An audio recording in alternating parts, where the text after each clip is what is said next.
City Council meeting July 14, 2014, 6 p.m. Roll call, please. Dick Anderson. Here. Gordon Eggleton. Here.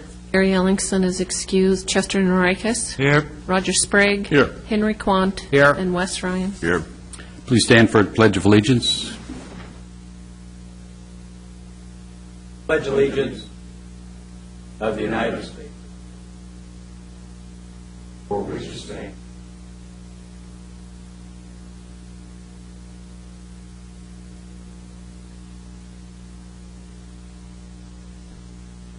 Thank you.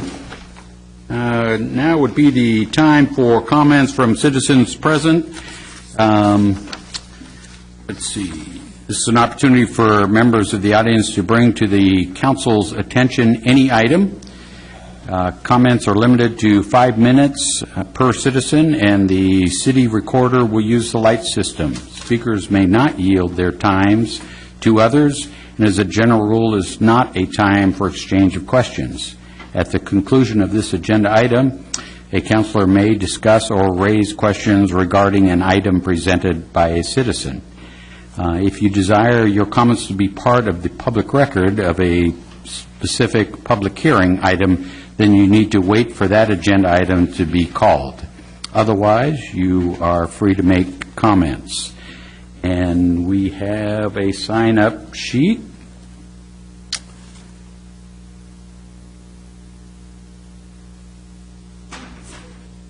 Coming. Thank you. Thanks very much. Roger Robertson. Oh, and Heather Hatton. Huh. How about Heather Hatton and Roger Robertson? Like that better. Okay. I got here first. I am Roger Robertson, 2617 Northeast Holmes Road, Lincoln City. Heather Hatton, Glenning Beach. We wanted to draw your attention to 1965. Some important things happened. Sound of Music was the biggest movie. Cat Ballou with Lee Marvin was the winner of the Academy. We also had some other things take place, like Tom and Jerry cartoons started. But most important of all, for the benefit of the council and the community of Lincoln City was incorporated. We want to celebrate the 50th anniversary of Lincoln City, and that's what we're here tonight, is to encourage the council and the entire city to participate. So we've started a committee. Shirley Hill really spearheaded it. Nani from the Chamber. We have someone from the Historical Society, the Cultural Center, the casino, Roger from everywhere, always, and all that. And we've had a few meetings. We're starting, and you may have seen it in the papers, but we're working on trying to get a logo contest for the 50th anniversary. There's some really exciting opportunities that we have. I go to the governor's conference every year on behalf of the casino and actually Lincoln City, the Visitor Bureau, and I. And the casino work really well at that conference. And it's an opportunity for us to really shout out a lot of the gems that we have here in Lincoln City, and a lot of publicity opportunities that we can really showcase to tourists that maybe don't know about it yet, to why to visit. And the 50th is really our opportunity to garner some of that opportunity in press that maybe normally wouldn't have picked us up. I want to make certain that everybody understands that the events, that if you're part of an organization, we would like you to carry our logo. Once we have the logo contest completed, if you've got a special event, it doesn't make any difference if it's Kiwanis or Rotary or a Business for Excellence in Youth. If you have an event that is already scheduled for 2015, at the very minimum, carry the logo for this event as well. It is critically important that we have representatives of every organization. This is not a select committee. It is not intended to be a select committee. It is a committee of Lincoln City. And we want churches, service clubs, city staff, city council, anybody and everybody, regardless of your political positions or whatever would happen to be. This is not politics. This is celebration. So what we are hoping to do, and we will add every counselor on the email, and of course the VCB and all that, but we've got big ideas, and we'd really love to see a parade in the 50th year of Lincoln City. We see other small communities do it right down 101, and I don't know why we couldn't take that opportunity to do it, no matter how short or long that parade might be. That's just one angle, an area that we will need support from the city on. But again, like what Roger was saying, is we're going to have this really great logo that we will be posting it on our website at the casino. We're celebrating 20 years, so there's a lot of great things coming up, and we just want to make sure that we're not stepping over each other's toes. So we want to make sure that we're a very open book, and we do welcome everybody to be on the committee. And again, Mr. Mayor and Council, we would ask a representative be appointed from the City Council.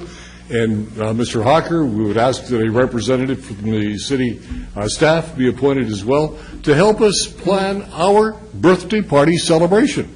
Let's invite all of Lincoln City. Let's invite all of Oregon. In fact, David Gomberg, State Representative David Gomberg, already has a list of everybody in Oregon with the last name Lincoln, and they will be personally invited to Lincoln City.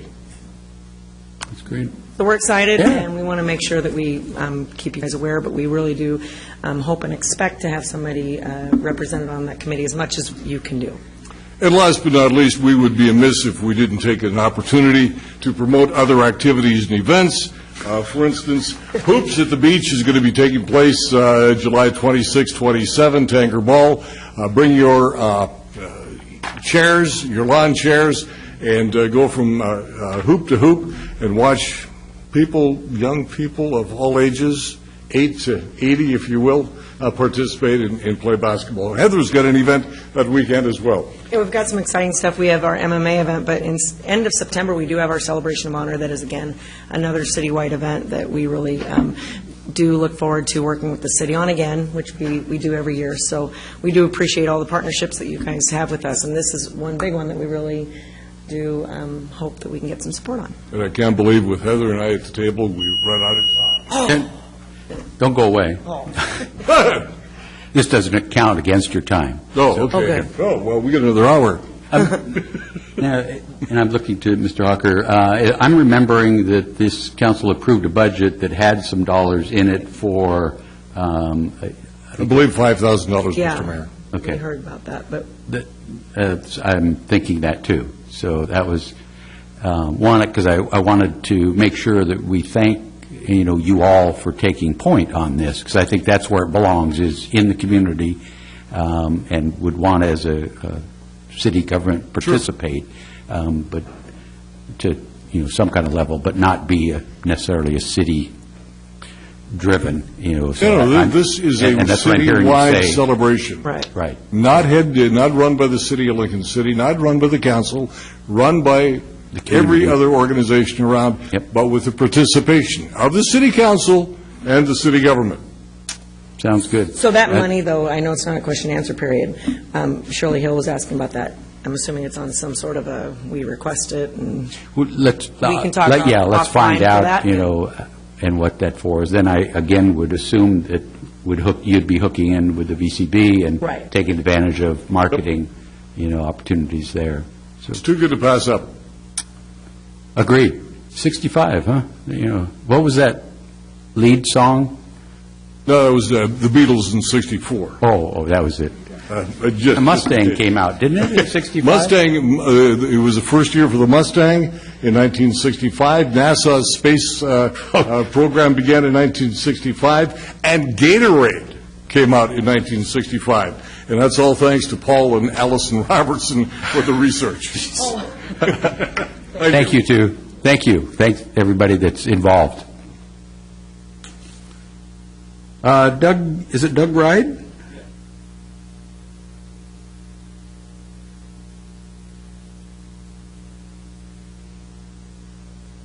Good evening. My name's Doug Ride. I own 6204 Northeast Logan Road in the Rhodes End community. And I'm here before you today to let you know that there's a new organization in Rhodes End Property Owners. We refer to it affectionately as REPO. Also with me today are some of our other members, Dell and Helen Ball, Robert Hertert, Bob McLean, and Suzanne Young. Our primary goal is to fairly represent the rights and opinions of all Rhodes End property owners and to advocate those rights before you, the City Council, the county itself, and any other organization or governmental body that impacts the rights of the property owners.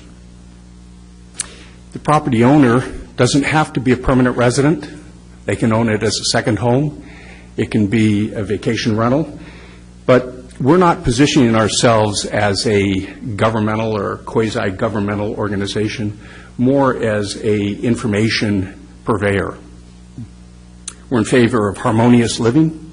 We're tired of all the fighting. We want the property rights to be observed, and that's what we're an advocate for. We think that you should be considerate of all your neighbors. Things like parking, trash, safety, view management, those are all important. It's also important to maintain a tidy and safe property. We care about making Rhodes End a wonderful, vibrant community. Rhodes End Property Owners is a virtual organization where regular physical meetings are not necessary and are not anticipated.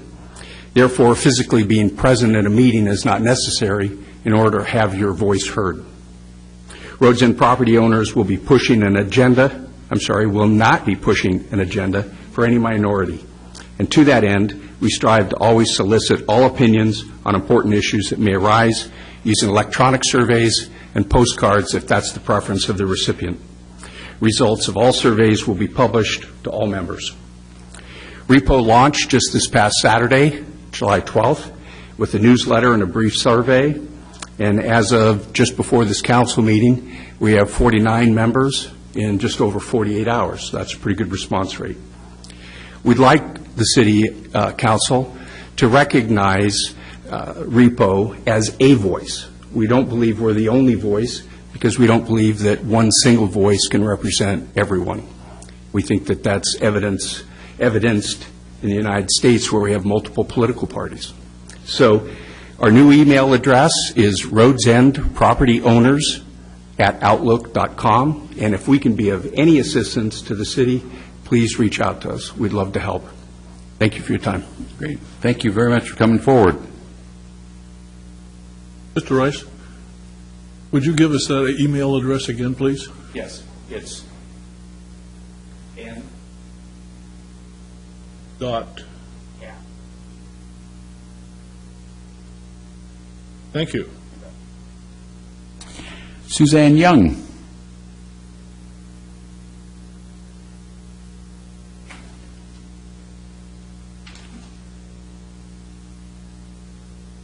Good evening. My name is Suzanne Young, and we own a home at 5778 Northwest Jetty. You might recognize me. I've testified in front of the council in February when you were discussing the VRD issue. It was important, although I just am going to drive down from Wilsonville and go home tonight, it was important enough to me to be here to reinforce the formation of REPO, the Rhodes End Property Owners Association. It's our understanding that you were it was on the agenda today anyway, that you were going to look at the other association, REIA, and we wanted to make sure that you understood that there was another formation of another association that is trying to represent all property owners, and I'm speaking for myself now, but I did not feel that the REIA was supporting all of our views.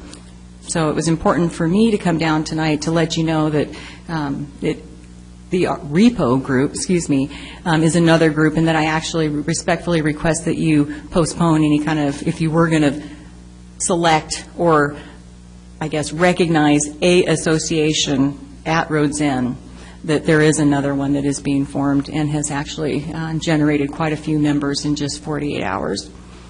There was, as Doug mentioned, there's several of us who are here tonight, and the bottom line, and Robert Hertert, I hope I'm pronouncing that right, mentioned a quote here that I think really encompasses all of our feelings, and that is, all of us are fatigued from years of annexation and water battles with the city, and you may wonder if we really need another group representing us.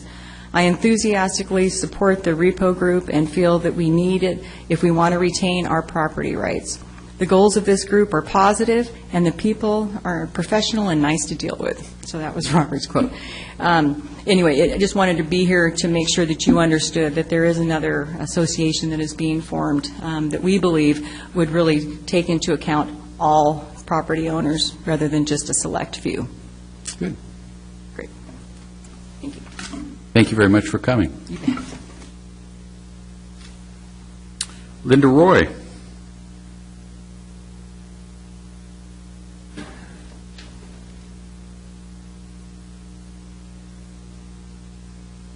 Good evening, everyone. My name is Linda Roy, and I live in Glen Eden Beach. I'm here wearing a Family Promise hat, Family Promise of Lincoln County, and I just kind of wanted to give a quick update. It's been a while since I've been in front of you all, and we've been a little bit busy. And so I just wanted to update you all that we actually started actively serving families a little more than 4 weeks ago. We currently are serving 2 families. One is a family of 4 that includes a 4-month-old child and a 5-year-old child and a mom and a dad. We also have a 9.5-month pregnant single mom in our program,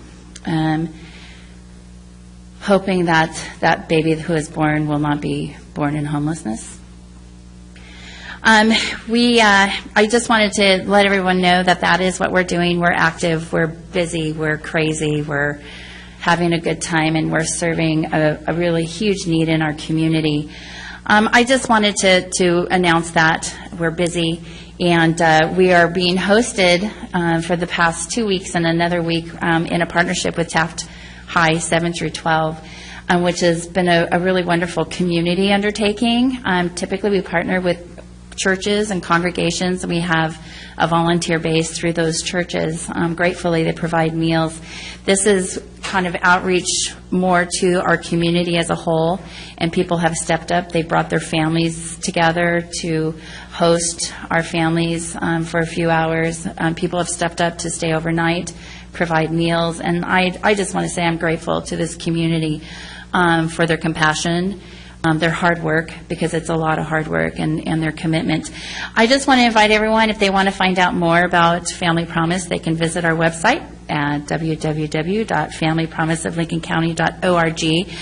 We are in our first year of operation, and we really need support. We do fundraising events. We also apply for grants, but this first year is, you don't know what you don't know, and you're faced with unexpected things. And so I'm inviting everyone to participate in a program that we have that is called Club 365. And what that means is for $1 a day, you agree to support our program for that first year. So if you go to our website, look for donate opportunities, click on Club 365, and it comes directly out through PayPal, or you can do a direct deposit, or payment to us through your own bank account, just like you would do a normal bill, and to set it up as a recurring payment, or just $365 in one shot. Pretty popular. At the end of this first year, you get a T-shirt that says, "I belong to Club 365," and we'll throw you a little party. Hopefully we have 365 of them, and Heather, if you're still here, the casino may need to support that program. One last thing, we do operate a thrift store out of our building. Oh, just a side note, we are located at 5030 Southeast Highway 101 in the Taft area.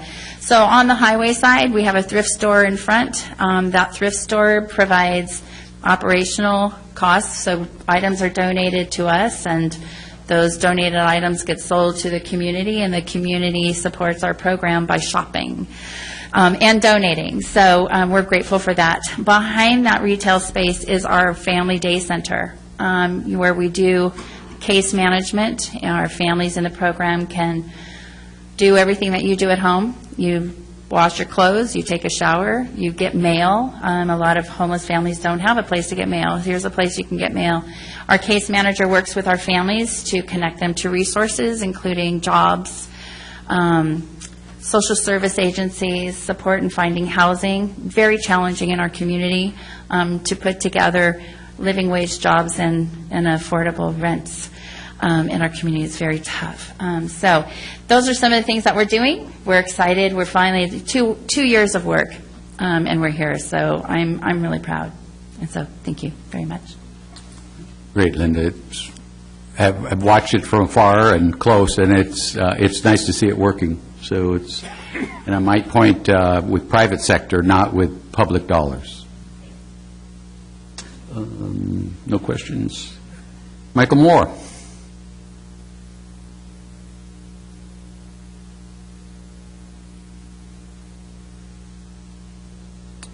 Let's see. Yeah, okay, you're right. Good evening. My name is Mitchell Moore, and I live at 2929 Northeast Loop Drive in Otis. And I'm here tonight to talk to you about the Devil's Lake Neighborhood Association. The staff did a pretty good job of describing us, so I won't repeat all of that other than to point out our primary purpose is to promote communication and education within the neighborhood relating to environmental, social, economic issues which may have an impact on the life and the character of the community. And there's many sub-bullets that are related to that are in our bylaws. We happily coexist with the Indian Shores Association that's in the same area.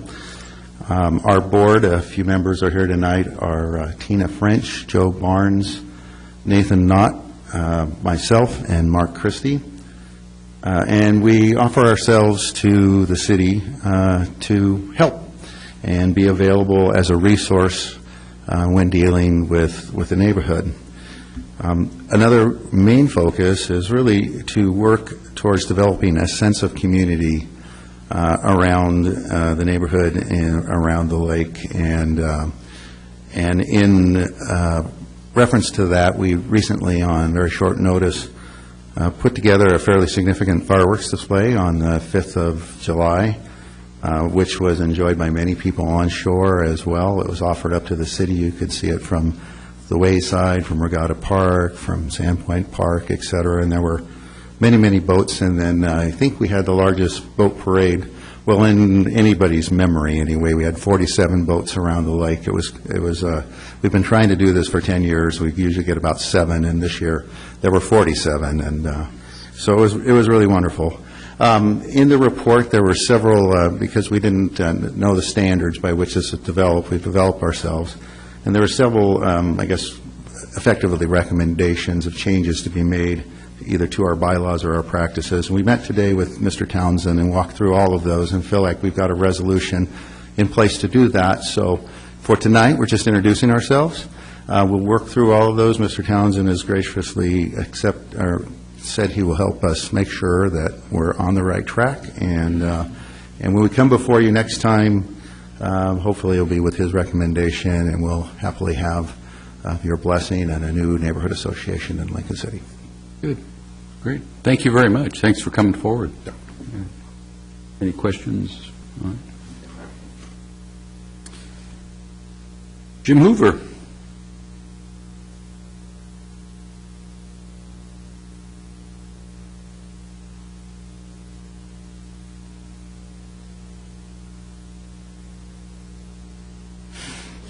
Mayor Anderson, members of the council, my name is Jim Hoover, live at 3150 East Devils Lake Road. I'm a property owner in Lincoln City and own a business in Lincoln City. I'm here tonight to speak with you about ADA in light of the newspaper article that showed up in the paper a couple weeks ago. And in all, I think this is a very positive thing for everybody to be working on. The Lincoln City has set up a Lincoln City ADA Project Advisory Team. In short, that project advisory team, according to the Department of Justice, the Federal Department of Justice, is to assist in setting up a transition plan and working backwards. A transition plan is something that comes out of a report that needs to be generated by the City of Lincoln City, so now I'll start from that point. The City of Lincoln City, and I'm sure you're aware, spent $92,000 to hire a company called DAC, Disabled Access Consultants, and that company produced a 7,800-page or document report, about 4,000 pages long. And the whole thing was sitting kind of quiet because we were waiting for a new ADA coordinator until, I guess a couple weeks ago, one of our ADA coordinators decided to tell the council that this really wasn't an important report for anybody to be able to see other than the council. And at an ADA Project Advisory Team meeting, when I was told that I didn't need to see this report as a member of the Project Advisory Team, I shared that I could only summarize 3 reasons why the City of Lincoln City, the ADA coordinators, wouldn't want people to see this report. Either one is it would actually show the broad nature of the ADA or accessibility violations that we have in the City of Lincoln City and expose the full scope of the report. Number 2, it would be embarrassing to projects that have been recently built by the Urban Renewal Agency or by the City of Lincoln City that didn't meet ADA standards. Or number 3, they just didn't want us to see it because it might let people know where all these violations exist, and you guys might get sued by somebody who's being discriminated against. So, I get called the small government guy, and it is kind of funny that the small government guy is out there promoting for ADA, but I'm here tonight to encourage you to release this report. Now, as a private citizen and as a member of the committee, I put in a request for this report because I thought spending $92,000 on a report that was out there to help people become aware of where the barriers to accessibility existed would help me as an advisory member on the committee to be able to help set priorities. And what I was told was by the committee is you really don't need to see this. You just need to be able to tell us where it's hard for you to push a wheelchair or where it's hard for you to push a stroller. Well, it's really hard to prioritize if somebody doesn't tell me what it is I'm trying to prioritize because, I'm just a contractor, I'm just a citizen, I have a lot of things to do with my time. I don't go out and study ADA in order to determine where all these are. That's why we paid a company $92,000 to do this. And, so secondly, I think it's really disingenuous when we pay the money and then we don't want people to see who are on the advisory committee what these are.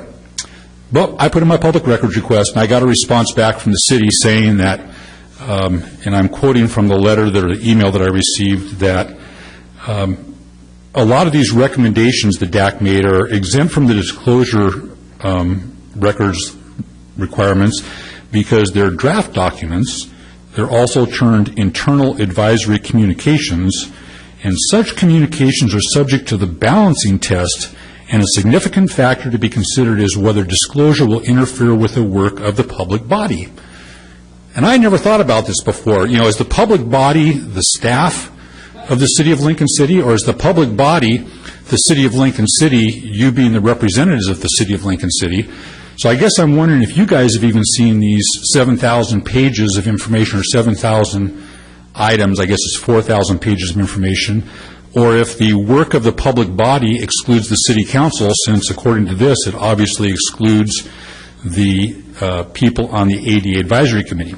Now, they did say that they would provide me with certain documents. They said they would provide me with, I think it was 780 items or pages. It was a significant amount. But that if I was going to be provided with this, I would have to sign a piece of paper, and it says, I, fill in my name, Jim Hoover, as a member of the City of Lincoln City ADA Project Advisory Team, understand and agree that I am receiving a limited disclosure or transfer of ADA document reports generated by DAC Track at no cost to me because I'm a member of the project team. I further understand and agree that the approximately 7,841 facility records in this report have not been reviewed by city staff, and I'm not sure why city staff has to review it, and that the report may contain confidential or sensitive information. I'm almost done. I agree not to disclose this record to any other person because this is something I guess I'm going to be part of the governing body, and use this report only in conjunction with my official position on the advisory team. I understand and agree that if I do not agree to this transferred document and limited disclosure limitation, I will not receive my free copy of the report, and an additional review of the report will be required by staff, because apparently the pages that I was getting has some confidential information in it, to redact confidential or sensitive information before the release of the document. I'm just here tonight to say that, a lot of people are reacting to this barrier they see between government and people participating. You have neighborhood associations who say they want to be involved. When people step up and become a part of the process and say, I want to become involved, I want to, do what we say we're doing in Lincoln City and actually make sure these barriers to accessibility are removed, or that we deal with them, or we're aware of them, we know how much to budget for them, I feel personally that it just becomes a stonewall situation, and that's why my ADA complaints, which I used to generate this process 3 years ago, a number of those remain undealt with, unbudgeted in the budget. and unresponded to. Now, I know you're in the process, or the city manager's in the process of hiring an ADA coordinator, either as a full or part-time position, which makes me wonder if the 2 ADA coordinators that we presently have either been overworked or underutilized for the last 2 years. I would encourage you to talk to the city manager while you can't direct him and express the importance of not only releasing this report to not just Jim Hoover, but anybody who's concerned about it as a citizen, and being very careful in who you choose so we have a qualified person as an ADA coordinator, and we can do more in the next 3 years than we did in the last 3 years. Thank you very much for your time. Thank you, sir.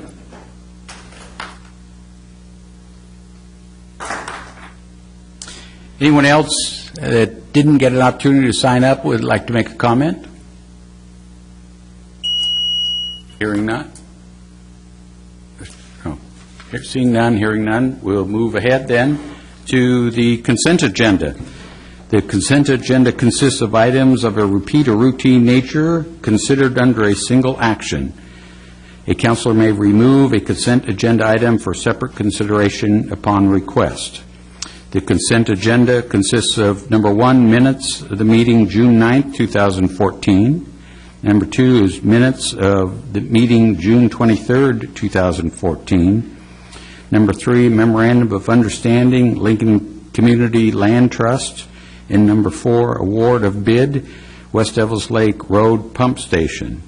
I'll be removing number 4 for separate consideration. Any others? Number 3, please, Mr. Mayor. And number 3 for separate consideration. Entertain a motion for items, consent agenda items 1 and 2, which are the minutes. Seconded. We have a motion with a second for approval of consent agendas, items 1 and 2. All those in favor say aye. Aye. Aye. Opposed with a nay. Hearing none. Item number 3 is the memorandum of understanding, Lincoln County Land Trust. Mr. Norikis? Yes, I notice in the memorandum of understanding, we're committing ourselves to $90,000 over a 3-year period, Mr. Mayor. Yes. And as I recall in the budget, we budgeted $30,000 for... Because our budget is a 1-year fiscal year, right? And this council was committing future councils to $30,000 a year for the next 2 years? Well, yeah, kind of, sort of. I think it's not, I don't believe it's a legal commitment because it's subject to annual appropriation of funds. I do think it's a serious commitment that we should try to honor if at all possible. So, Richard, you want to step in on that? And it doesn't have the standard, language I use for non-appropriation clauses, but it does say subject to annual appropriations through their individual local budget processes. So it's, again, subject to the local budget process. So each year you make the decision. Thank you. I did have a question under that one, too. Over a 3-year of the, I couldn't find any expectations, to help us or help future councils gauge year by year to assist in that appropriation? That's why there was Mr. Tierney insisted on adding an annual report by July 1 of each year, so that we had not just one report at the end of 3 years, but rather annual reports. Okay. Mr. Mayor? Yes. But if that report comes in on May 31st, or June 30th, that doesn't give the council time to review it in time for the budget to be passed for the coming year. However, the budget, though passed or allocated, doesn't have to be spent. I mean, it still takes the council to That's spend true, and you could amend the budget, I guess, to take that back. But I think that getting the report earlier would help. But, I guess the point that I interpreted is that is going to be your report card, an annual report card, as to assist in the allocation. Much to your question, Chester, as to, since we're not making a 3-year commitment, dollar commitment, we're certainly saying, or at least this says, we're in support of it, but it looks like it's each year. In addition, I'll mention that that we are a charter member of the Community Land Trust. We sit on the board of directors. So therefore, we're going to know everything that's going on as well as anybody else. And we can, in addition to getting reports from the Community Land Trust, we can get a report from our member who sits on the board at any time. Okay. Thank you. Other questions? Entertain the motion. I move that we approve number 3 on the consent agenda, Memorandum of Understanding Lincoln Community Land Trust. Second. We have a motion with a second to approve. All those in favor, say aye. Aye. Opposed, with a nay? Hearing none. And then number 4 was the award of bid, West Devils Lake Road Pump Station. I pulled this off just because it's a dollar one and wanted to make sure it had separate roll call voting. But this is the one that the organization just before us, Urban Renewal, approved. And Council, this is here as a Because you're the local contract review board for the Urban Renewal Agency, and an abundance of caution, we make sure that the funding's coming from where it's supposed to come from, so. Sounds good. Thank you. Entertain a motion to approve. So moved. Seconded. There's a motion to approve with a second. Roll call, please. Sprague. Yes. Quant. Yes. Anderson. Yes. Ryan. Yes. Eggleton. Yes. And Norikis. Yes. Motion carries. Great. Thank you, gentlemen. Special order of business. I was asked to withdraw item number 5, which is Community Development Block Grant, their annual report. Mr. Price informed me that he's got a meeting next week that in short order will be a lot more informative for a report. So he would like to come back in another month or so and report to the body. So moving to number 6 is appointment of Sustainability Committee. Marge Hurl is a point of clarification. Contrary to the staff memo, is actually Councilor Norikis and Ellingson, I believe, did the interviewing and recommendations. And Mr. Norikis, anything you wanted to say of your recommendation of Marge Hurl for the Sustainability Committee?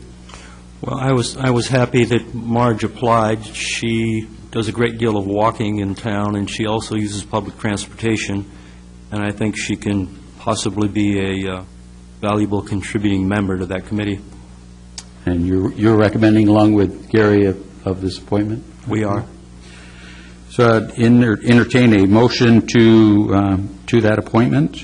So moved. Seconded. We have a motion with a second. All those in favor, say aye. Aye. Opposed? Hearing none. Thank you. And then number 7 is the request for designation of the Roads and Improvement Association as a neighborhood association.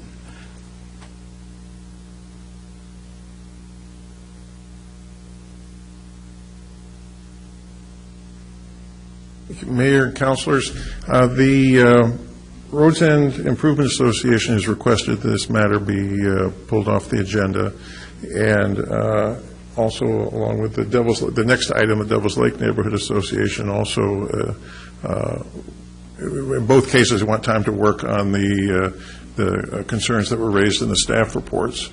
So I would recommend that you do that, and we can, if you like, set these matters for 2 meetings from tonight, August 11th at 6 p.m., and we can also have an opportunity for public comment, I think, in both cases would be appropriate as well.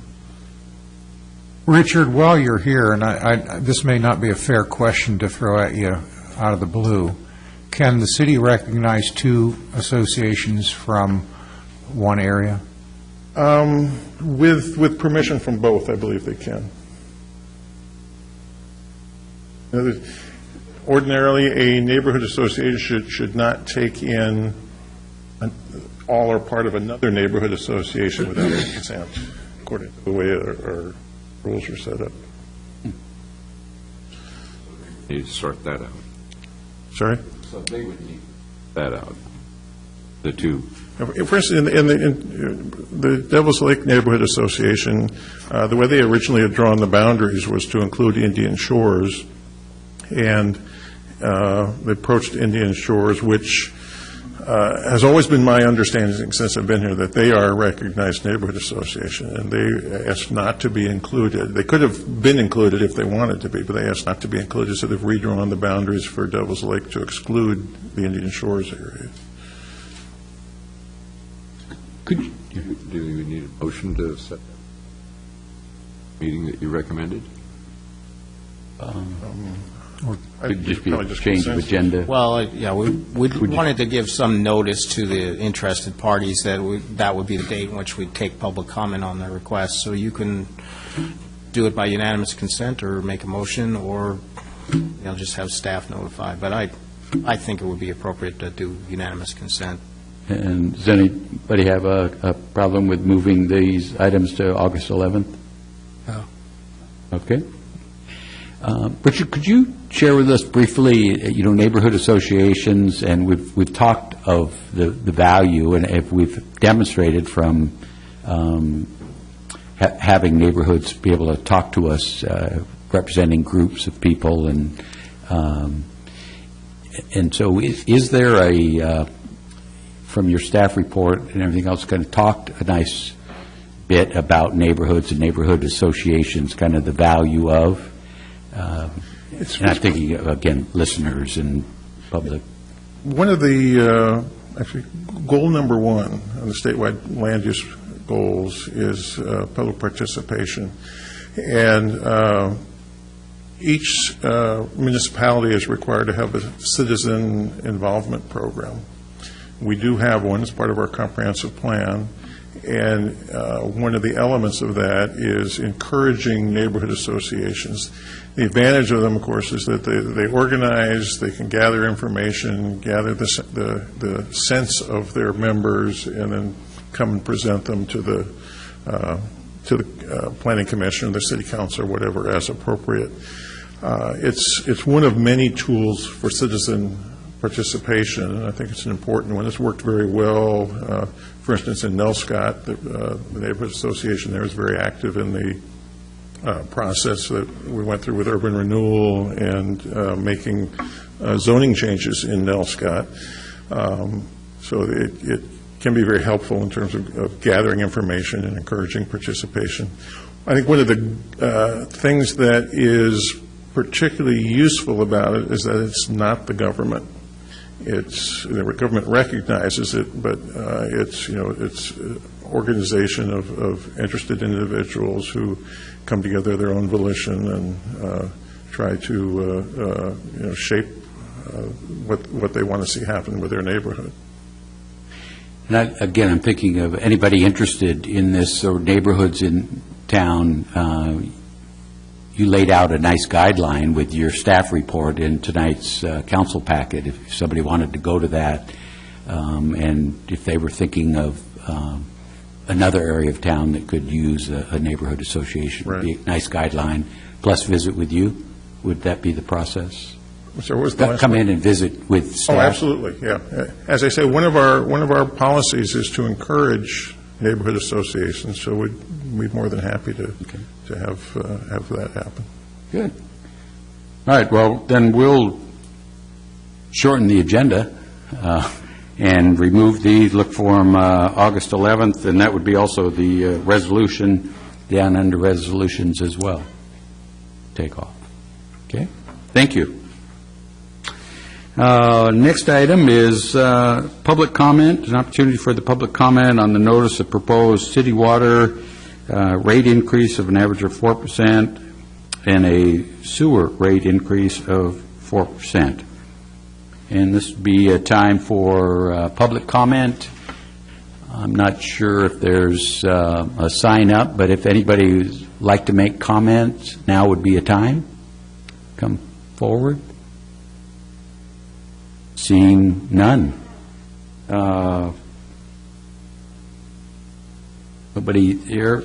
How about we'll then move to the public hearing to receive public comment on proposed legislative amendments regarding LCMC Chapter 17.20, RM Multiple Family Residential Zone Planning File ZOA 2014-01. The public hearing is now open for the purpose of considering amendments to the zoning ordinance. The proposal is identified as File ZOA 2014-01, and the City of Lincoln City has initiated the proposed amendments. The proposed ordinance considers several amendments to standards for multifamily developments. This includes clarifying calculations for density and recreation space, establishing minimum design standards, and deleting the requirement for provisions of boat and camper storage. The Planning Commission held public hearings on this matter on June 17th and July 1st, and forwarded several recommendations as outlined in the cover memo from staff. The City Council's role in this legislative process is to consider any written or oral testimony, as well as information from staff, and make a final decision as to the ordinance amendments or new ordinances. The City Council may adopt the Planning Commission recommendation, may adopt a different recommendation, or may take other action, including declining to make a decision. Are there any objections to the Council's jurisdiction? Seeing none. Councilors, are there any abstentions or disqualifications based on conflict of interest? Seeing none. The substantive criteria that apply to this hearing include the statewide planning goals, the city's comprehensive plan, and the unamended portions of the city's zoning ordinance. Comments and testimony should be directed to these criteria or to other criteria that you believe apply to the subject of this hearing. Before the staff presents a report, I would like to summarize the public hearing process, which have been adopted by the City Council. A brochure outlining these procedures is at the entrance of the City Chambers, or Council Chambers.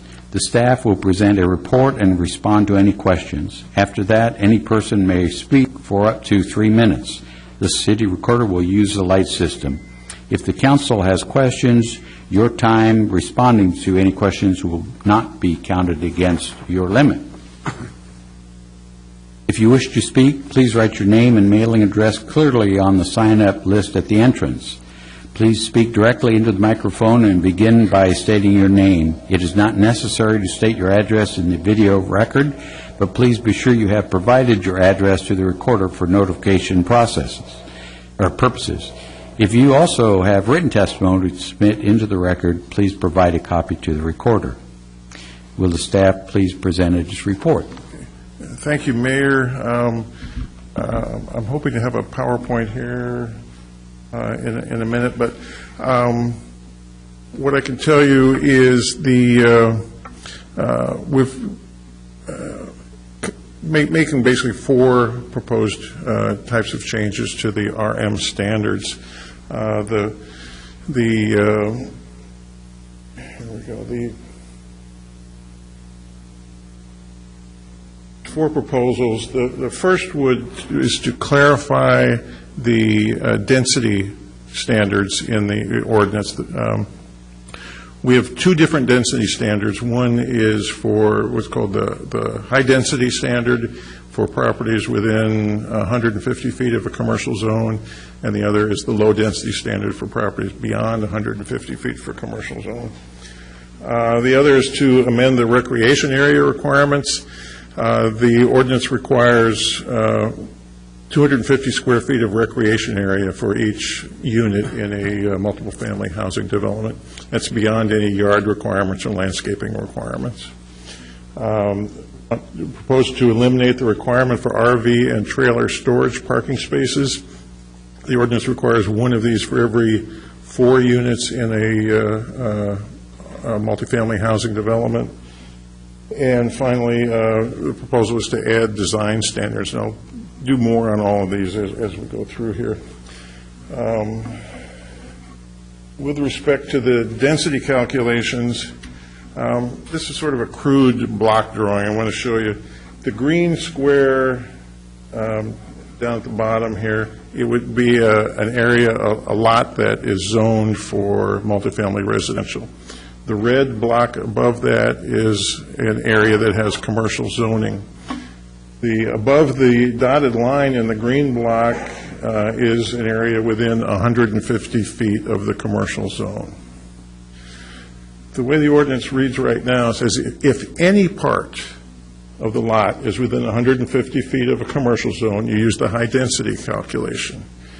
So, and it requires, after the first 2 units, it requires 1,200 square feet for each additional unit. So here we have part of the lot is within 150 feet of the commercial zone.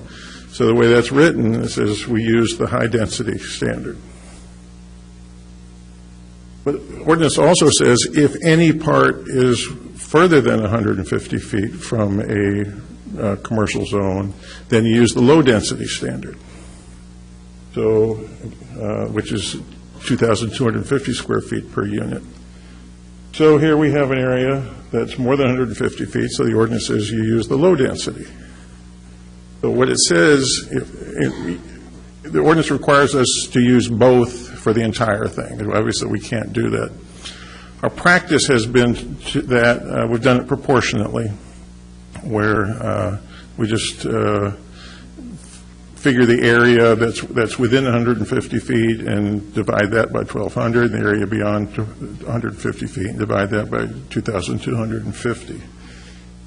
And that's what we're proposing to do here is actually codify that, so it's not just a staff practice, that's actually what the ordinance calls for. And also would say that the first 2 units, which is the way it's set up, is you need 8,000 square feet for the first 2 units, and then either the high or low density factor, 1,200 or 2,250 for each additional unit. So the 8,000 would come out of the first 2 units. Out of the 8,000 would come out of the bigger of the 2 areas. Then the way it's written in the draft ordinance, then if there's a process, and if there's a remainder that's greater than 2,250 square feet, then you get another unit. And it also says you can put the units anywhere on the property. In other words, the high density properties don't have to go in the area within 150 feet, and the low densities don't have to go in the area beyond that, because topography and so on can make that hard to do. So we just say that it can go anywhere. With respect to recreation areas, we're proposing no change in the 250 square feet per unit, but are proposing to add a requirement that each recreation area be at least 20 feet in width. It's because you can comply with the letter of the ordinance and have a strip, a foot wide and 200 feet long, and that doesn't make much of a recreation area. So we're saying it's got to be basically usable space. And the other thing is that it must be visible from the residences it serves. In other words, you don't want to put off behind, an accessory building or garages or something like that where no one can see it, principally for safety reasons, and also just to make it usable and people feel comfortable with it.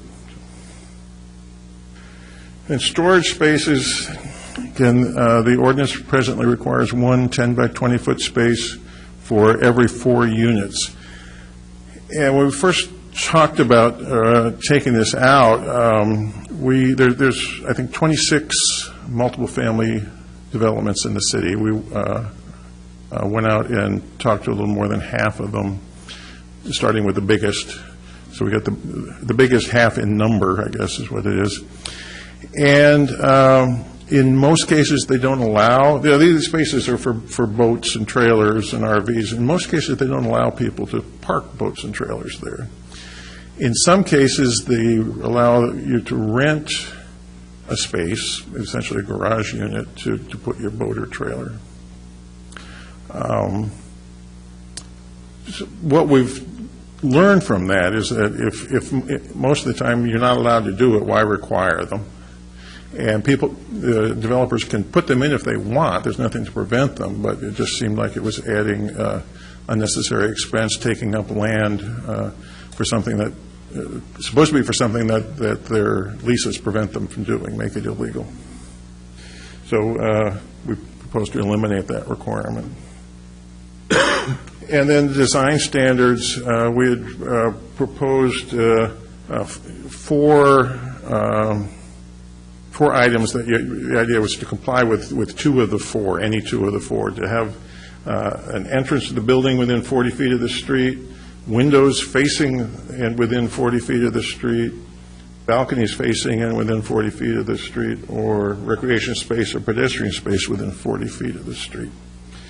The Planning Commission held a hearing on June 17th and on July 1st, had their deliberations and made a number of recommendations. They recommended that you adopt a revised version of the density calculation. In tonight's packet, there is a memo from me dated today that has the revised language that the Planning Commission suggested. I have an asterisk on that, too, because we added something to it. If you look on that page, there's a sentence highlighted in yellow. It says, if neither it talks about taking the 8,000 square feet from the larger area. Well, there could be circumstances where neither is 8,000 square feet, so what we're saying is if neither portion is 8,000 square feet, deduct as much as possible from the larger portion and the remainder from the smaller portion, or if they're the same size, subtract equally from both portions. It's extremely unlikely this is ever going to happen. We just wanted to, things always happen that you don't think are going to, so we wanted to put that in to make it clear. It doesn't change anything other than make it clear what you do with these small lots, very small lots. The Planning Commission also recommended adopting the proposals on recreation area. That's the at least 20 feet in dimension, and then also visible from buildings that it serves. Storage spaces, they recommended adopting that proposal to do away with the requirement. And design standards, they recommended that you not adopt the design standards, and staff agrees with that recommendation and believes that it's something that warrants further look. And actually, the Planning Commission was interested in taking a hard look at the RM standards in general, particularly the density numbers that we use right now, and possibly that, I talked about that, within 150 feet, maybe changing that number and that kind of thing. So what we want to do is take that harder look and at some point in the not too distant future and come back with those proposals as well as design standard proposals at that time. So that's my staff report at this point. Mr. Townsend, so did I understand that this is the recommendation from planning, but I guess I missed that last bit on planning wants to relook at the density calculation, but go ahead and adopt. Go ahead and adopt what you have before you. That's my recommendation. Okay. But they want to take a harder look at just, where did the 1,200 come from? Where did the 2,250 come from? We're trying to clear up an ambiguity or contradiction with this, but they want to take a broader look at it. Okay. Thank you. Mr. Mayor? Two questions, actually. In the recreation area calculation,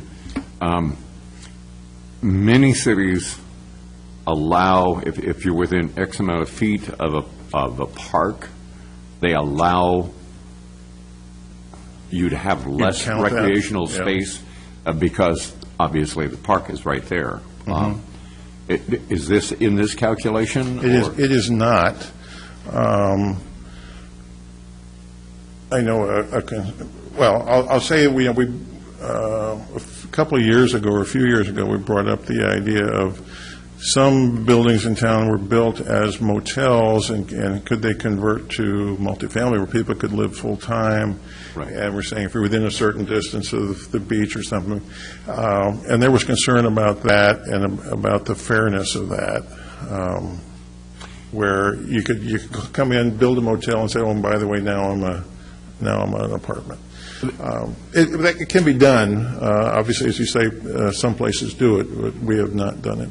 The reason I brought that up is because I know of at least 2 cities that I've lived in where this was a way for the city to encourage the developers to take a substandard lot and turn it into a playground, which became a park, for the city. And we have some little postage stamp parks, or used to have little postage stamp parks scattered around Lincoln City that were overgrown with weeds and blackberries and whatever, years ago. And I don't know if we still have those or not, but if you happen to be building something close to that, or that might be a way to get that to be developed into a park. My other question was, we just recently passed an ordinance allowing cluster and/or cottage housing. Cottage clusters. Now, how does this work into this density issue?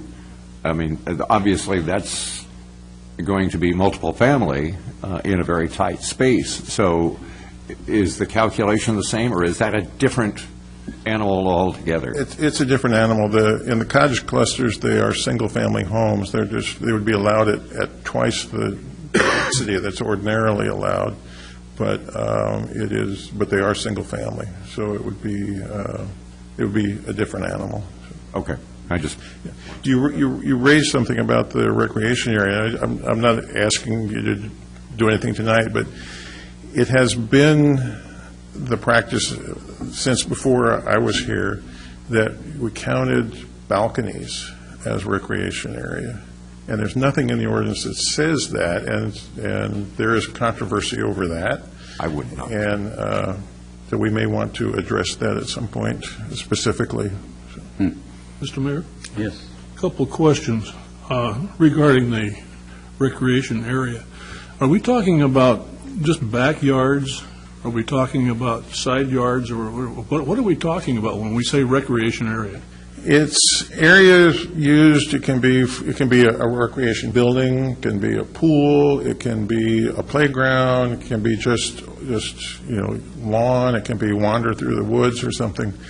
It's the required yards is not included in the recreation area, nor is required landscaping area. So it's just more open space in the multifamily housing development for the use and recreation of the people who live there and their guests. So in lieu of backyard or whatever, if you've got 10 units and they're required to have 25 or 250 feet, they could actually have a recreation building for that has 2,500 feet, and that's it? And that would yes. solve it? Or, we can count that. Or a recreation room can count towards it. Okay. You go in and play pool or ping pong or whatever, or read or whatever. It's pretty broad. It's just to have common area that's available, because single-family homes, they normally have not just the required yard setbacks, but there's additional open space around the property as well. Okay, so the recreation area is not a private area for each unit. It's a public area then? Right. Okay. And that's the concern about balconies. Okay, my second question is that, first of all, just a comment. I find this calculation thing totally confusing. I read it and reread it, and I still couldn't quite figure it out. Well, the one in the draft ordinance, the Planning Commission was concerned that it was complex and asked us to revise it. So that's why you have the one in the report, that same one with the yellow writing, right, or the yellow line. And it shows the example, which helped. Right. And that, believe it or not, that simplifies it. We're just trying to make clear what the process is, as clear as we can in words, what the process is. And we put a lot of time into taking something that was complicated and made it maybe a little bit less complicated. Can you give me an example of where we've got this situation here in the city? Well, we've got I think new apartments going in right now that I think are over the next to Weimar. Yeah, over by Weimar, I think is split between commercial and non-commercial areas. So, or within 150 feet or. Okay. But it happens. It does happen. There are some that are that are further away, but especially as you have a bigger piece of property, it's more likely that it'll be split that way. Okay. I have more questions, but I'll talk. And the idea on this is why it's important on the density is because land costs are significant, and the more units you can get on a piece of property, thus rental income, thus lower rents. Right. And that again is then why, I don't mean to be leading you, but I'm assuming that's why Planning Commission wants to take another look in the future at that whole density issue to see if it's meeting our mark. That's my understanding, yeah. Okay. And that makes sense. It helps to promote affordability and to conserve land and make better use of infrastructure the more density you have. But at some point, people rebel at density. So. Other questions? Chester? Mr. Townsend, when we're talking low density, high density, and low density, 2,250 square feet for each additional dwelling, that 2,250 square feet is... That's lot area. That's lot. It's not the size of the apartment. It's the lot area. Not the size of the apartment. Right. Okay. It's just the amount of land that you need. Okay. Typically, on density, what limits the number of units that's allowed is the parking. Mm-hmm. We require 2 parking spaces per unit, regardless of the size of the unit. So being able to get the buildings themselves, the parking area, the landscape area, and the required setbacks becomes a real exercise in geometry. And again, typically what ends up being the limiting factor is being able to get all the parking on.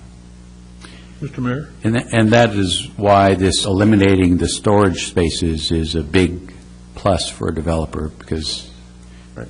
If you have a 20-unit apartment, which is really small, it requires 5 of those spaces, which is a lot of land.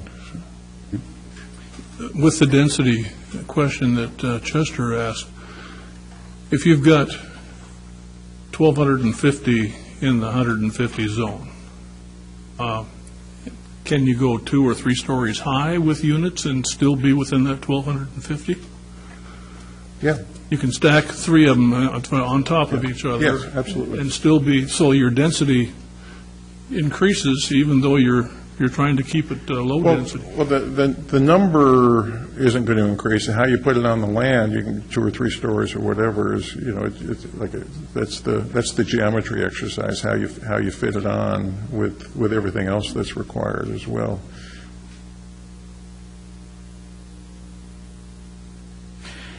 Good thing you're not a developer. I'm glad I'm not on the planning commission. Or a developer. You have the lot area. Let me go back here. Okay. The green box is your lot area. Right. And we'll say it's all high density for the sake of argument.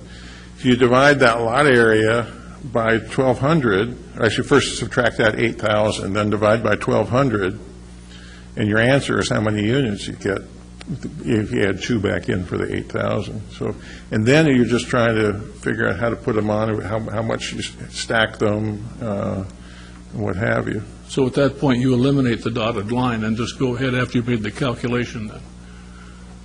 Yeah, then what the ordinance, the ordinance suggests is disregard that line in terms of where you put the units. Now, there was dissent on that at the Planning Commission. They were thinking that you put the high density number up in the high density and the low density in the low density area, so that the impact on the surrounding residential neighborhoods would be less, and that's certainly a valid approach.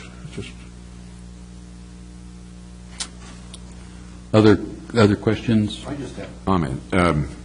In going back to the recreational space, I would certainly hope that we stop allowing balconies. I don't think that was ever intended. Certainly, when we discussed this, when I was on the Planning Commission, that was not in our calculations. Balconies were private. Mm-hmm. That's not recreational space. That's kind of like an extension of the house. So I would hope that as you're going through this, that part, is very specific, that balconies are not part of that recreational space. I just, because I can envision giant balconies hanging out there, flapping in the wind, and, oh, yeah, there's your recreational space. No, it's not. So. Any other questions? One more, Your Honor. Okay. Mr. Townsend, if the property is not anywhere near a commercial property, then low, high density... It's not a factor. Not a factor.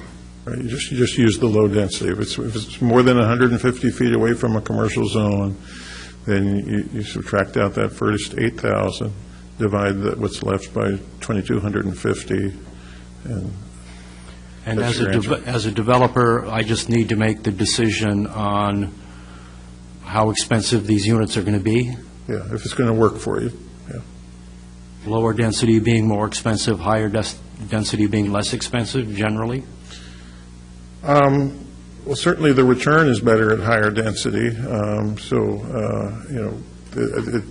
other way, it's really a business decision on what rent you're going to charge, which, is what amenities you're going to provide, that kind of thing. So. Commissioner Davis had some concern that the 2,250 square foot requirement was not financially tenable. Mm-hmm. Was that? Well, that's one of the reasons we want to take a look at the numbers in the future, is to figure out what the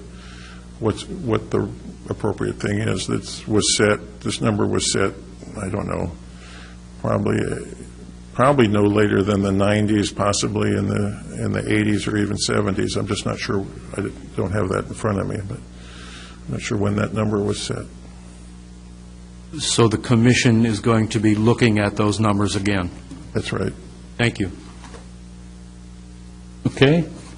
Thank you, Mr. Townsend. Now would be the time for any comments from public testimony.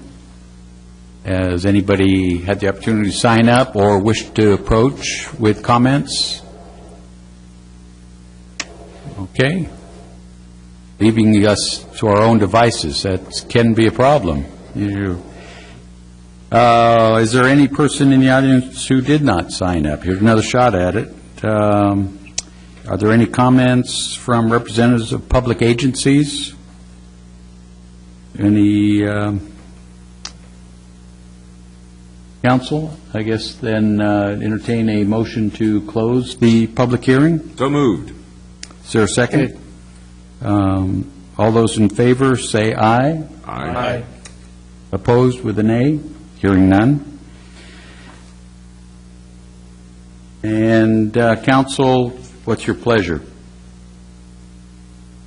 I would go along with Mr. Mayor, I would go along with the recommendation of staff that at council's direction, staff will prepare a final ordinance for approval at a later.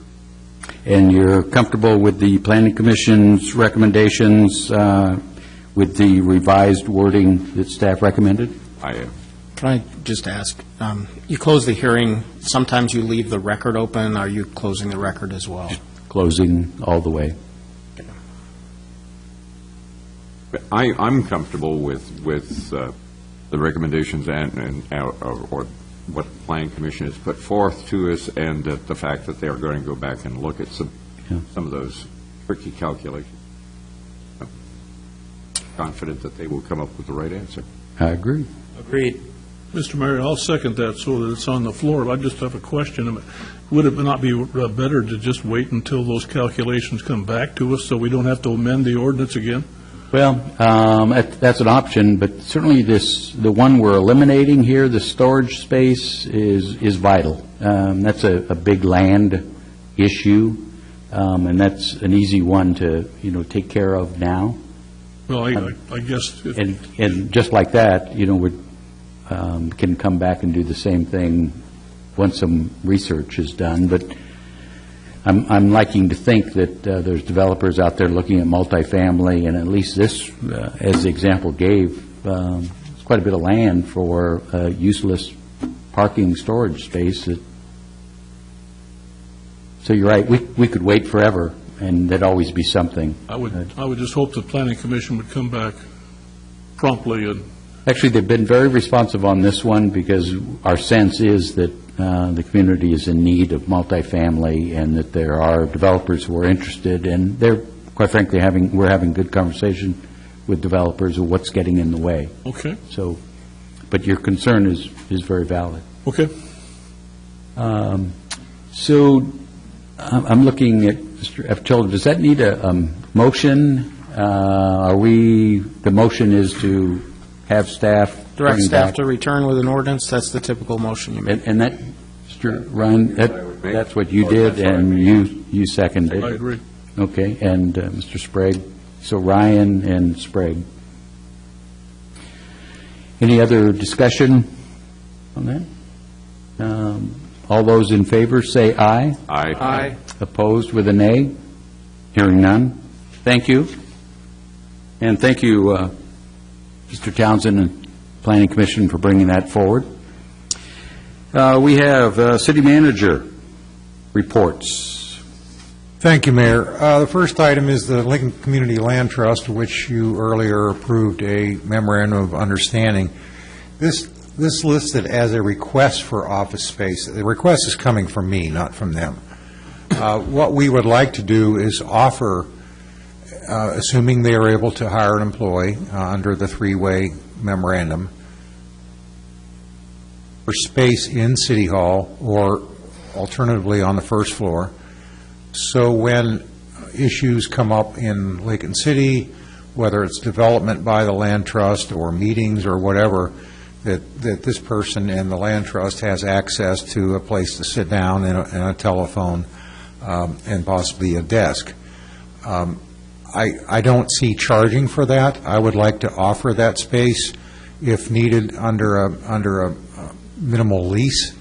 I want to make sure that this isn't South County centric or Central County centric, that we also have somebody paying attention to our needs here, and I think the best way to do that is to provide space so that Lincoln City business can be done in Lincoln City.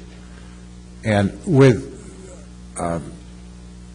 Apicella, do I need specific authority to do this, or what would you recommend?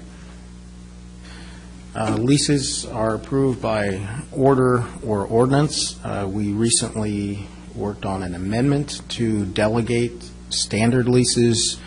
I don't know if the 30 days is run on that yet, but I imagine it will shortly. So I think you... So with that, without your objection, I intend to do that. And of course, any space we provide will be subject to us eliminating it should it not work out. Council, all right with that? That's fine. Consensus? Good. Sounds good. Thank you. The Good next idea. item is not really something I can speak much to, and that's to set a new date for the VRD deliberations.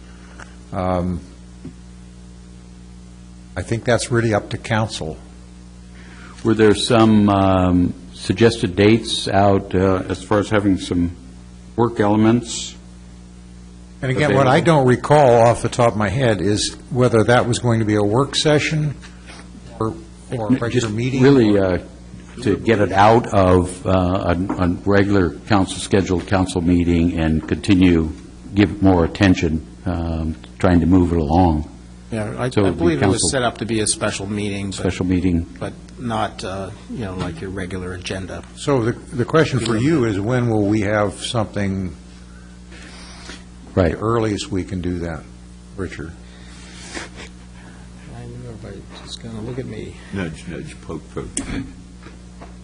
Yes, that is. It's not like he doesn't have a lot on his plate, but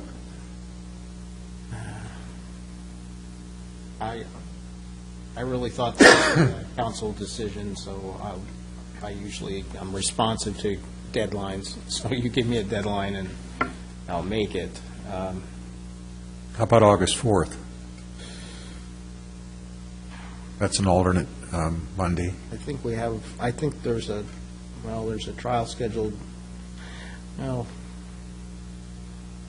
that may settle. So I think August 4th might be a reasonable. I'm out of town on the 4th. Okay. Good. How about the 18th? That's fine. August 18th is a Monday. It's an off-council day, so. Yeah. The 4th, but the 18th then? 18th is, Well, I'm just throwing out ideas. just saying, That's fine. Time of day? afternoon, 3 o'clock? Yeah. It's my day off, so. Oh, jeez.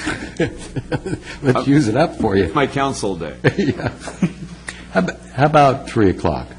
Bucks, 3 o'clock on the 18th is a special meeting, special council meeting? Thank you, Mayor. We'll announce that.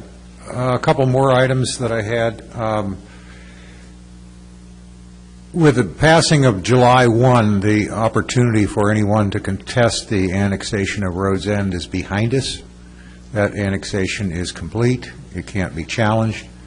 As a result, now we are going to initiate the process of filing releases on the consents to annex and water service agreements for all those that signed one.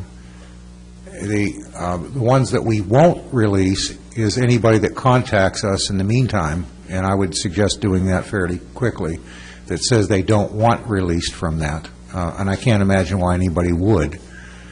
So we budgeted, I think, $32,000 for recording fees. We're going to, again, initiate that process for everybody that signed one. We don't think they're valid anymore anyway. Where the annexation, the consent is meaningless, the water service agreement is meaningless because they're now covered by regular ordinance, but just partly to clean up everybody's individual record, we're going to file those releases. The developments we previously discussed as coming before council on the same night, Logan Park and Lincoln Palisades 3. My understanding now is that Logan Park potential annexation has been moved to September 22nd. Lincoln Palisades, if there's an appeal to council, November 11th. So we're not going to have these stacked up at the same time. Presumably, then they can be on a regular meeting. Wouldn't that be the 10th instead of the 11th? November? Richard, heads up. Lincoln Palisades, if appealed, comes to council when? The 11th is... 10th. Thank you for correcting me. I didn't want everybody to show up on a Tuesday. I wanted to announce that, and if I haven't already, that the ODOT has completed the installation of traffic counters north and south of Lincoln City.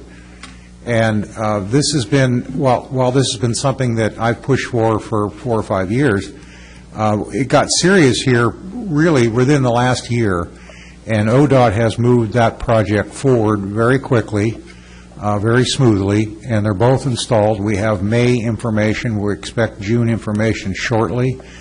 That is going to give us daily counts of the number of vehicles coming in and leaving Lincoln City, actually hourly counts.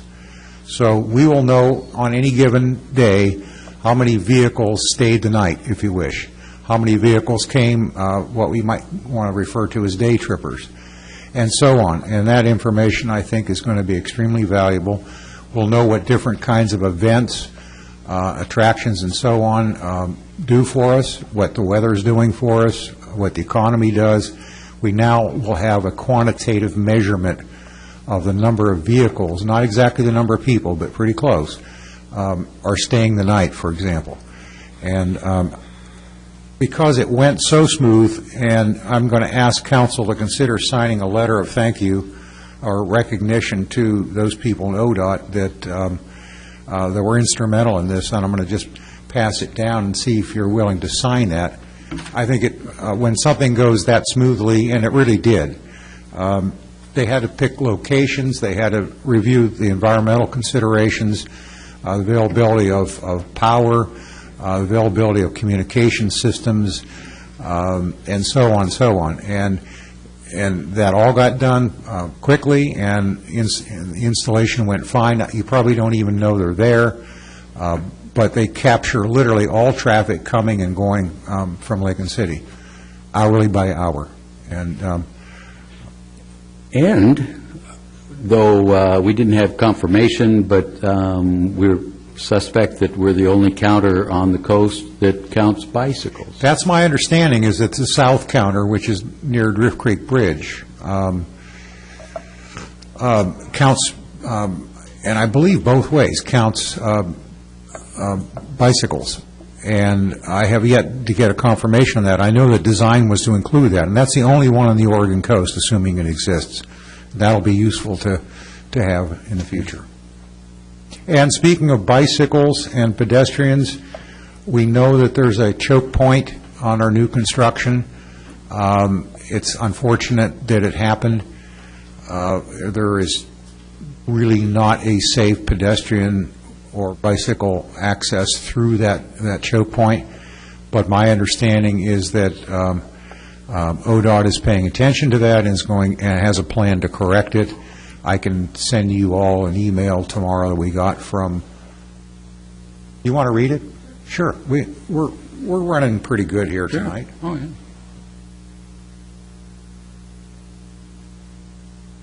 And I hope I don't embarrass him by this, but thanks to Jim Hoover for bringing this to our attention and ODOT's attention.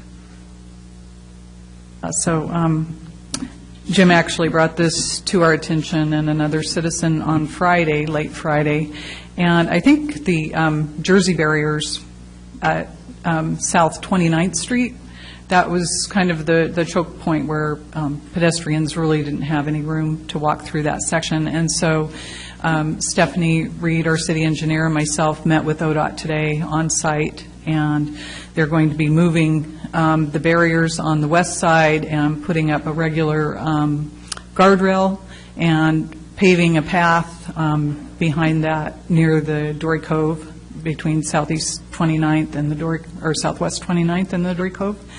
And then they're also looking at removing the Jersey barriers near the wall on the north side of that project, and doing some sort of treatment so pedestrians will have a thoroughfare designated for them on that west side.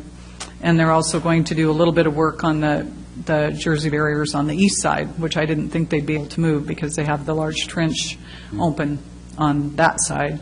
And so that will be done this week. I'm hoping, I think they're working on it tonight and probably tomorrow night. And in the meantime, they have flaggers, and they brought flaggers out Friday to flag people through that section. And so that did create traffic backups a little bit more than they usually have. And I had quite a few complaints from people today and explained the situation to different citizens that called in, and they were, they understood that. But one of the things that I'm not sure if it was really misrepresented, but we did say that we were not going to have construction during the daytime, and that was on the Lincoln City portion on the highway, and we'd always keep 2 lanes open.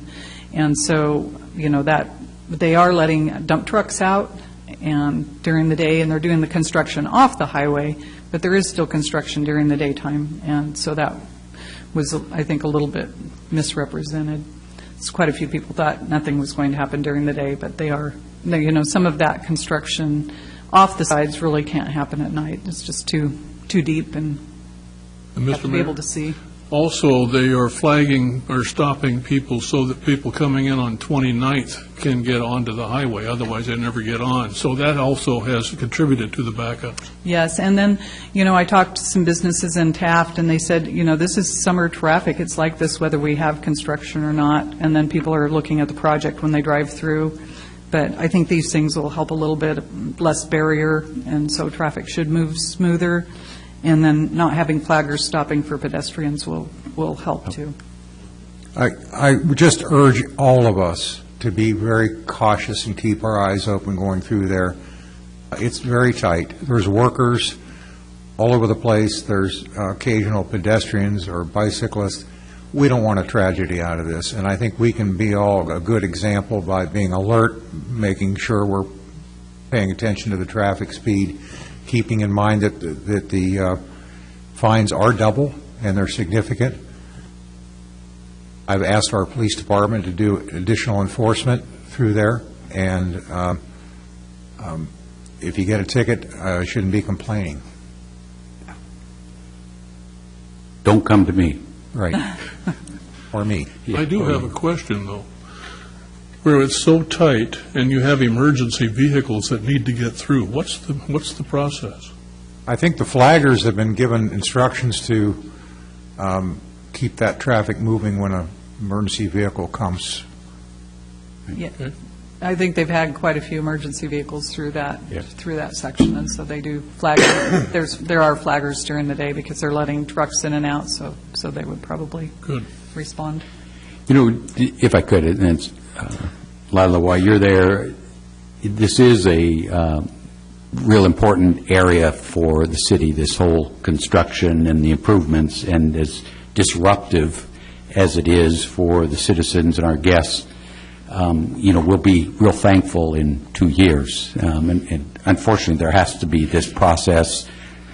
We've waited 13 years or so for it, and now it came. But I guess I would like to get confirmation, Lila and Mr. Hawker, that ODOT has been very responsive to us as a city when we've raised issues like this. Yes. And I'm thinking, again, we sat down with a group last week with ODOT and going through even the smallest little things. And I've just found them bending over backwards to assist us in this effort, because they know they're creating haphazard and affecting business.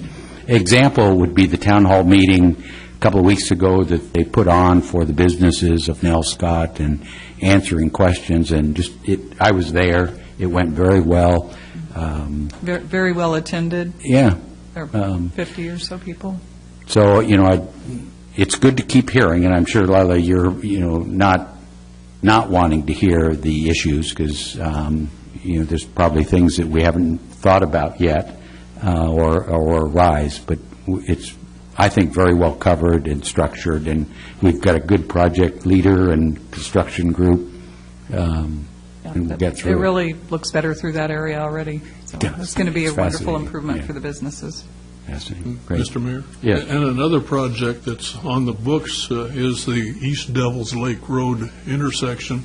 I was talking with Del Webb out there at ODOT, this morning. Mm-hmm. And he was telling me that that's going to be done by 2016, which is really going to be a big help, because that's a horrible place. And that's our northerly access to East Devils Lake Road, and so there will be a turn lane on the highway there. So that'll help a lot. In fact, he was talking about maybe they were going to shave some off of that rise there so that you'll have more a view of what's coming.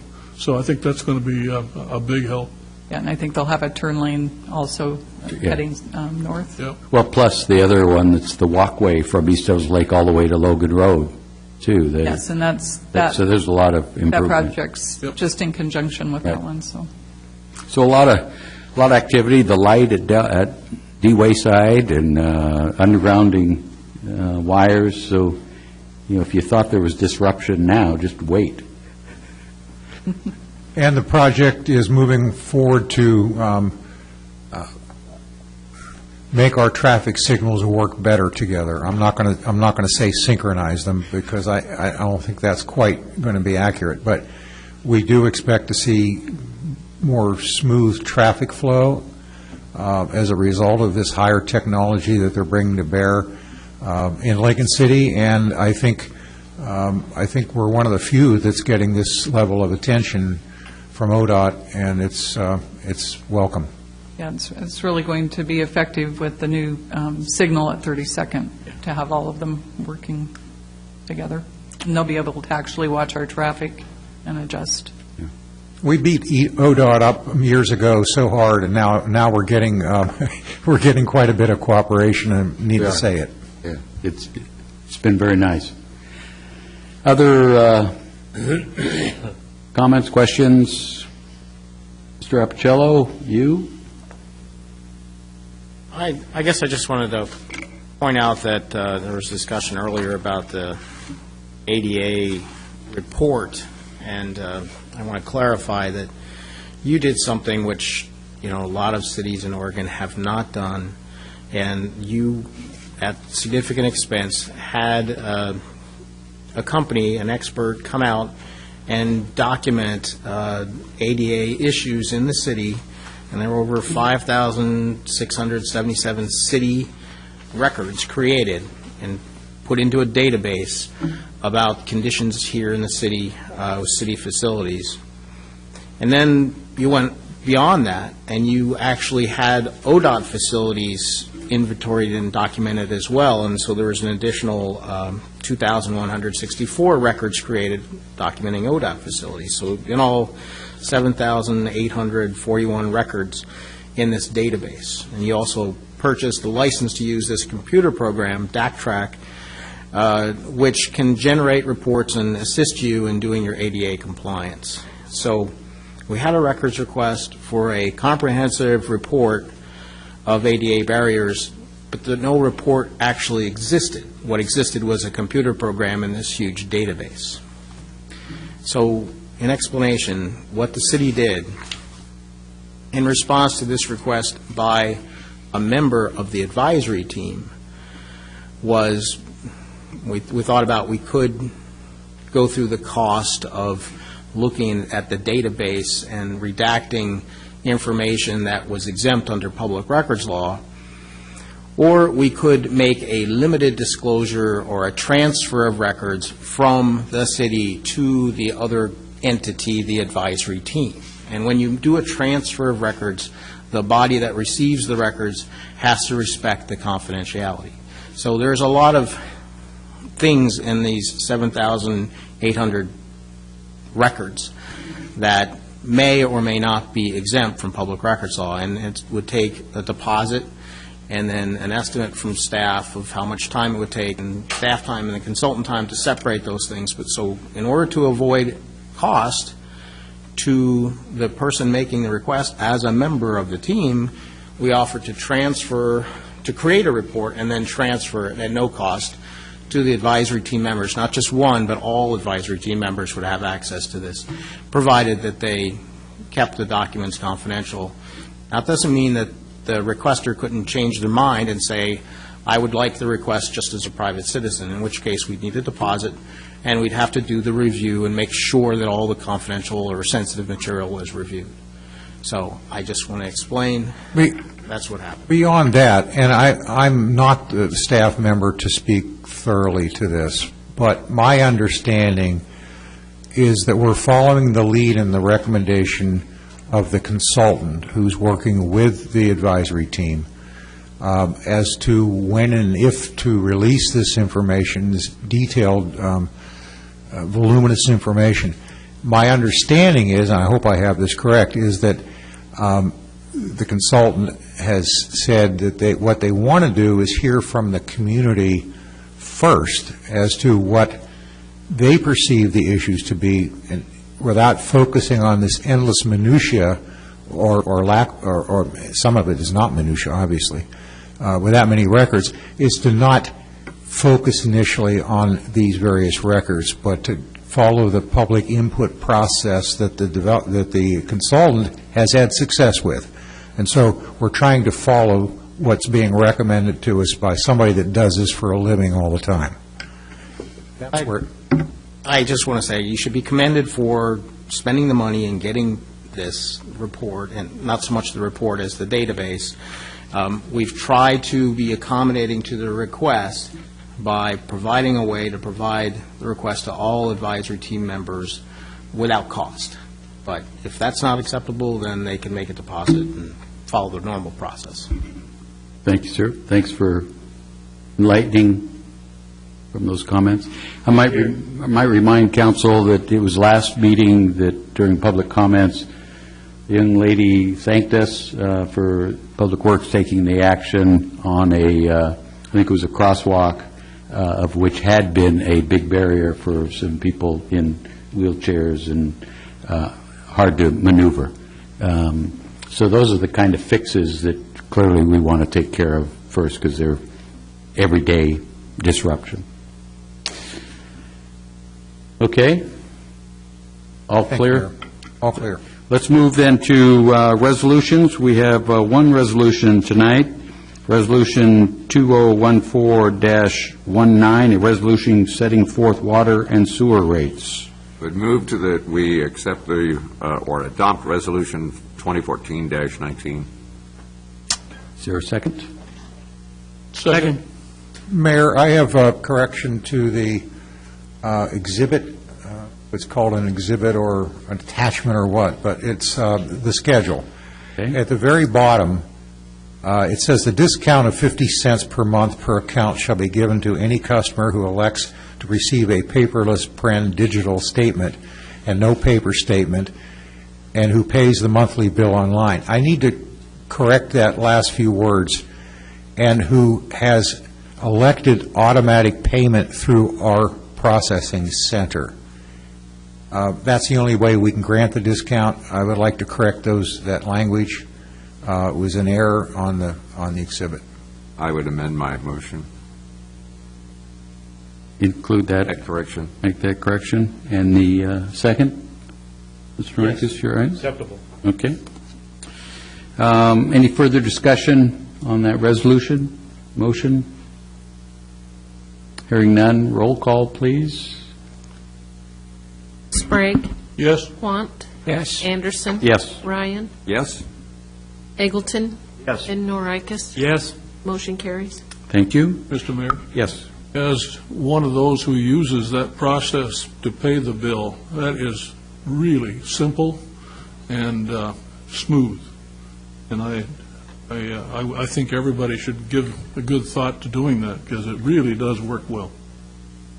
$6 savings a year, huh? I don't know about the dollar savings, but I just know that it saves writing the check. Postage and everything else. Yeah, all You of bet. that. So it really is nice to have that. Good, thank you, Counselor. Resolution number 2014-20 was removed until a later date. With that, we have public comments, citizen comments. Another opportunity. Please.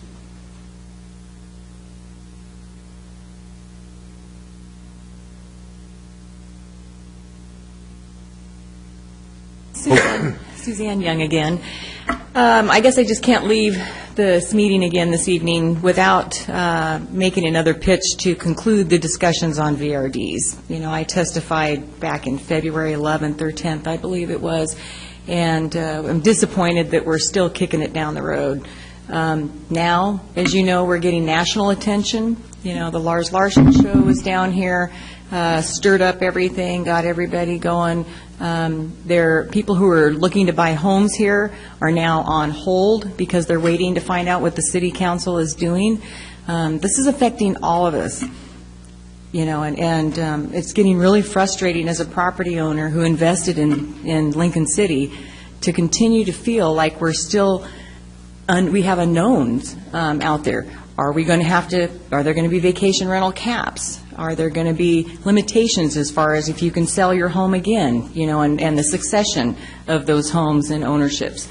So I guess my plea to you is, again, well, I'm going to take a step back. The discussion about the celebration of the 50 years of Lincoln City. You know, we're going to talk about what a great tourist town Lincoln City is. We all love it. But where are they going to stay, you know? So I guess my request and plea to you all is we need to resolve this. And my recommendation, again, we'll come back to, there are rules on the books. People abide by them. The people who don't are the ones we need to deal with. And we have enforcements and regulations on the books that can do that. So for all of our benefit, I guess I respectfully request that we just resolve this issue immediately, as quickly as we can. And please, I don't want to come down again. I really don't. To testify in front anyway. Can I ask you, you give the impression that you've been following this discussion, and I guess I'm surprised with your quote, taking it down the road, because you've then heard that people sitting in your chair have pleaded with council to slow it down and not make... Seen that. Oh, okay. I just want to make sure... No, I do understand. There are always two sides. There are two sides. Thank you. Okay. There are always two sides. But I think we need to continue to look at the city of Lincoln City and the revenue and what built the city. That's where I'm at, and it's tourism. We're on it. I hope so. Thank you. I've enjoyed speaking in front of you, but no offense, I would rather just come down and spend time in the beach house rather than speaking in front of the council. So, Disappointed. I know. Not that I don't enjoy seeing you, Mr. Anderson, but thank you. Thank you, guys. Thanks for coming up. Mr. Elton.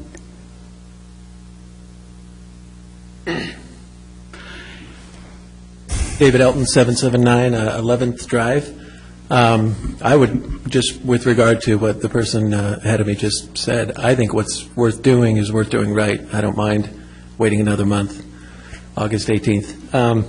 Usually I come down here and I speak briefly and I point the finger and accuse, and I'm rather aggressive is what some people would say. I think it was 3 weeks ago tonight I came down here and talked about an issue I had with the police department. And I just wanted to let you know that I wanted to give you a compliment, because I have been rather aggressive with Mr. Hawker.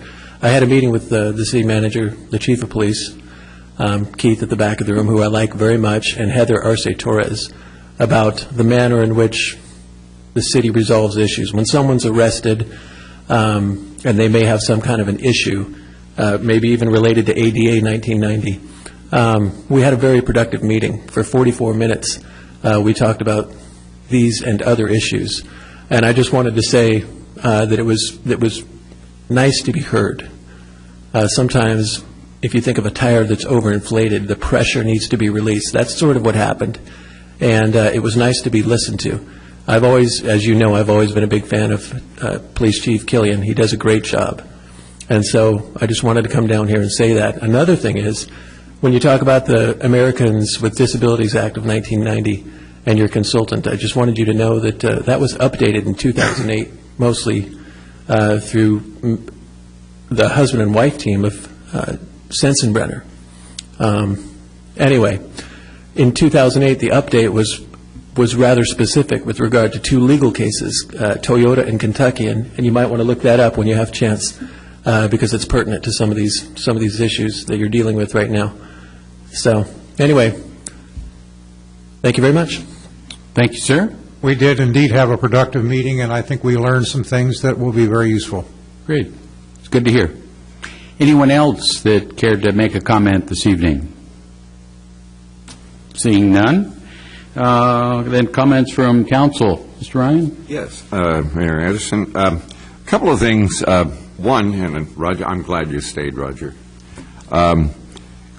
When you're planning the celebration for next year, and I know that there is no motel association, there is no restaurant association, sadly, but include them, because there are many motels, well, not many, there's some motels that were here prior to that incorporation, and I think they would love to have that logo on their websites. Same with some of the restaurants. Some of these restaurants have been around a long time. I think they would love to have that logo. They may even want to do special prices. So, yeah. You have to talk up here. And no, I wasn't volunteering, darn it. That's exactly what I was going to ask for. There is Mr. Ryan, that would make a marvelous addition to the overall city committee. That he represents the hotel industry and he represents the city council. I do appreciate Mr. Ryan making those comments and would welcome him aboard. Thanks. So move. Yeah. Seconded. That's one of my biggest problems in life is I open my mouth and I put up my finger and then there it is. Anyway. There it is. Okay. The other, there were two other things that I wanted to mention tonight. And one is I want to echo my feelings about the construction, working in a business that's on the other end of that construction. It has not terribly affected our business adversely. Now, that may not be true of the folks that are in Nell Scott proper, but it has slowed guests coming, and some of them get a little grumpy until you tell them what's going on. Once you tell them what's going on, then they start talking about, wow, that's going to be really, really nice. And we make allowances. I mean, and some of the businesses in the south end I know are having that, and they are feeling a little bit of a pinch, I think, because people hit that construction and go, oh, I'm going back the other direction. But I don't think that it's really hurt us as bad as we all thought it would. I also want to compliment the construction team for having those flaggers out there this weekend. Yes, it was a pain. Yes, it was slow. But my horrors would have been that somebody decided that they wanted to speed real fast and end up in that great big deep hole.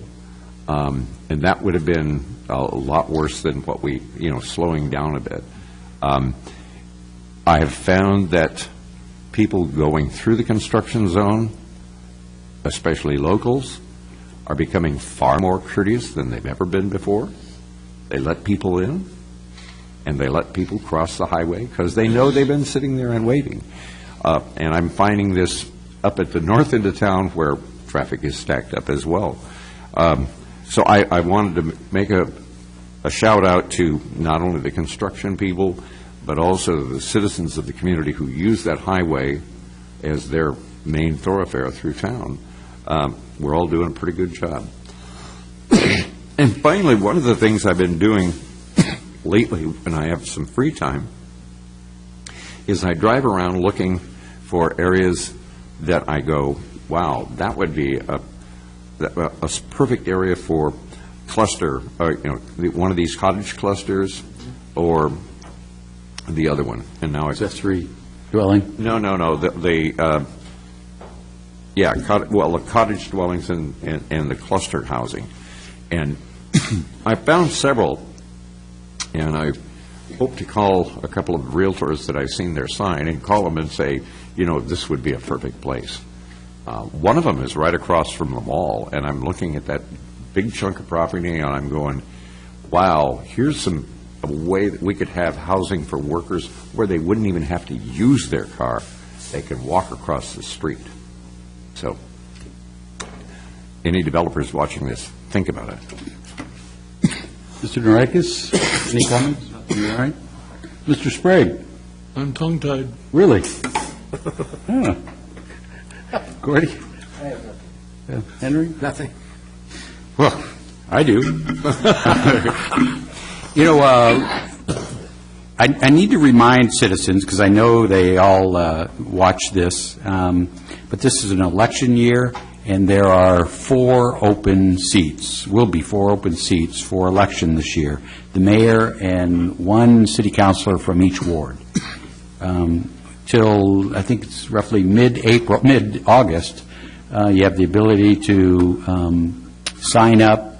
You need to contact Kathy Steer to get the appropriate petitions and forms to run for city council. So there hasn't been a rush at the door, so to speak, for council positions and mayor. So I'd remind people that that's something they ought to think about and joining the fund. Also for council, this Wednesday is the 16th, and we have a joint meeting with the county commissioners, 6 o'clock here.